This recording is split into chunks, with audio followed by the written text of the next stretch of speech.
করলে এই জনমটা বৃথালি তাই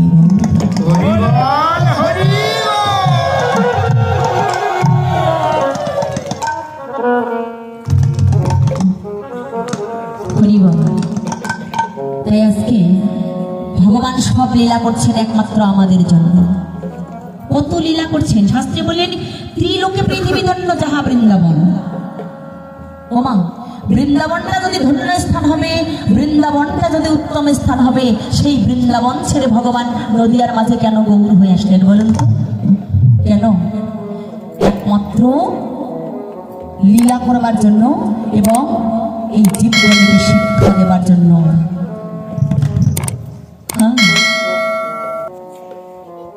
তবে আমরা কি করছি জানেন?